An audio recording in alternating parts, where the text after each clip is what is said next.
ಮಂತ್ರಾಕ್ಷತೆ. ಮಂತ್ರಾಲಯದ ಪರಿಮಳ ಪ್ರಸಾದಕ್ಕೆ ಎಷ್ಟು ಪವಿತ್ರತೆ ಇದೆಯೋ ಅಷ್ಟೇ ಪವಿತ್ರತೆ ಮಂತ್ರಾಲಯದ ಮಂತ್ರಾಕ್ಷತೆಗೂ ಇದೆ.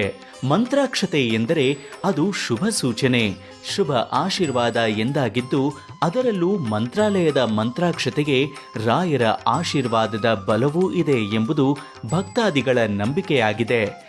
ಮಂತ್ರಾಕ್ಷತೆ ನೀಡುವ ಪ್ರತೀತಿ ರಾಯರ ಕಾಲದಿಂದಲೂ ಜಾರಿಯಲ್ಲಿದ್ದು, ಅದರಲ್ಲೂ ಬೃಂದಾವನದ ಮೇಲಿನ ಅಕ್ಷತೆ ಅನನ್ಯ ಅಭಿವೃದ್ಧಿ ಮತ್ತು ಸುಭಿಕ್ಷತೆಯ ಸಂಕೇತವಾಗಿದೆ.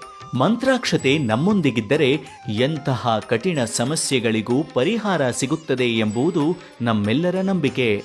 ಅಂತಹ ಪವಿತ್ರ ಮಂತ್ರಾಕ್ಷತೆಯನ್ನು ಮಂತ್ರಾಲಯದಿಂದಲೇ ತಂದು ಬೆಂಗಳೂರಿನಲ್ಲಿ ನೀಡಲಾಗುತ್ತಿದ್ದು, ಅದನ್ನು ಪಡೆದು ರಾಯರ ಅನುಗ್ರಹಕ್ಕೆ ಎಲ್ಲರೂ ಪಾತ್ರರಾಗಬೇಕು. ಜನವರಿ 5, 2025 ಭಾನುವಾರದಂದು ಜಯನಗರದ ಶಾಲಿನಿ ಮೈದಾನದಲ್ಲಿ ನಡೆಯಲಿರುವ ಶ್ರೀ ಗುರು ರಾಘವೇಂದ್ರ ಉತ್ಸವಕ್ಕೆ ತಪ್ಪದೇ ಬನ್ನಿ. ರಾಯರ ಅನುಗ್ರಹಕ್ಕೆ ಪಾತ್ರರಾಗಿ. ಶ್ರೀ ಗುರು ರಾಘವೇಂದ್ರಾಯ ನಮಃ.